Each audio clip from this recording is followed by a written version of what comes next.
Hello and welcome to Feasibility.pro. In this video, we are going to explore if there is any relationship between rental yield of a property and the IRR, internal rate of return of that particular property.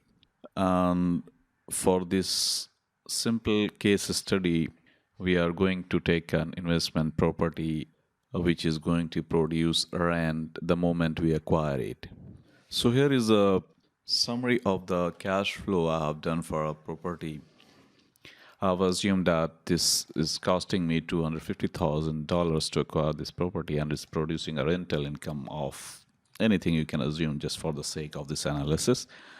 And I've assumed here that this is growing at 2% every year. You can see here 2% every year. So I just drag it, and for the 10th year, it's growing at 2% each year. Also, I have assumed that property management fee, inclusive of everything, maintenance, service charges, whatever it is, just for the sake of simplicity, is costing me around 5% of the rental income. So it is linked to the rental income each year. So again, I have just dragged it down up to 10th year. This is the terminal value, which is the exit value of the property. At the moment, I've assumed the cap rate to be 7%. So this is my net rental income, and then I just divided it by the cap rate. I've also assumed that this exit value will cost the owner of the property around 2%. So this is the selling cost of 2% is also there. If you notice here, this is just the sum of this. This is net cash flow. Project IRR of this cash flow is 13.3%. A rental yield is defined as the net operating income from an asset divided by the cost of that asset. So if you will see, this is the absolute reference. So this is this plus this and divided by this, and again it goes throughout the 10th year. Here what I have done is this is the average of rental yield. So this is just the average rental yield over the 10 years.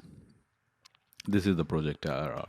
And then what I did here, I just calculated IRR and rental yield for different rental income.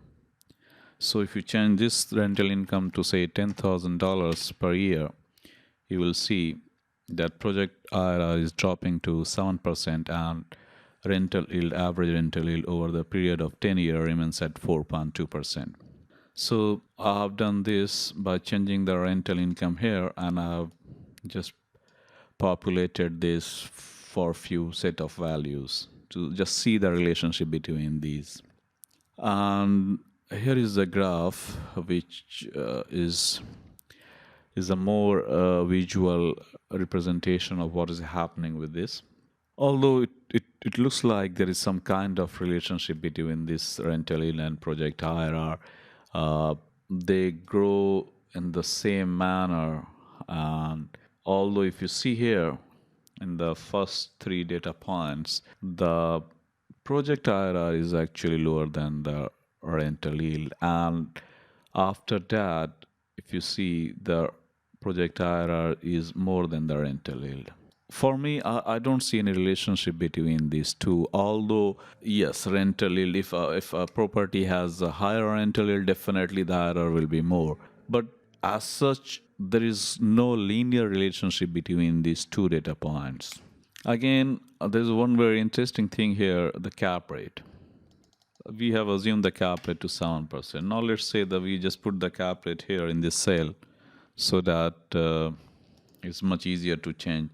At the moment, the cap rate is 7%. So what I'm doing, I'm just linking this to this cap rate. Now I'm going to change the cap rate and see the impact on project IRR and rental yield, keeping the rental income at the same level, say at 12,500. At the moment, rental yield is higher than the project IRR. Let's change the cap rate to 5%. What has happened? The project IRR has increased than the rental yield. If we increase the cap rate to 10%, see the impact. The project IRR has significantly dropped and the rental yield has remained as it is. This is a very interesting thing because rental yield has nothing to do with the cap rate in this calculation. And rental yield and cap rate is interrelated, but for this calculation, there is no impact as such on the average rental yield. And if you can explore, if it's a very low cap rate, 2%, see the project IRR is going up to 16.3%. However, the rental yield remains at 5.2. It will be very interesting to see what happens if we keep changing our rental income and also the cap rate. Can there be a relationship between all these variables? Can we just plot a graph, and can we just design an equation where if we know the rental yield of a property, we can calculate the project IRR? I don't know, and this is for you to decide if there is something, or can you come up with some kind of relationship between project IRR, rental yield, and cap rate? Obviously, they are related, but I don't know how they are related. But definitely, this is a very valid concept to explore in further detail. I hope you enjoyed this video.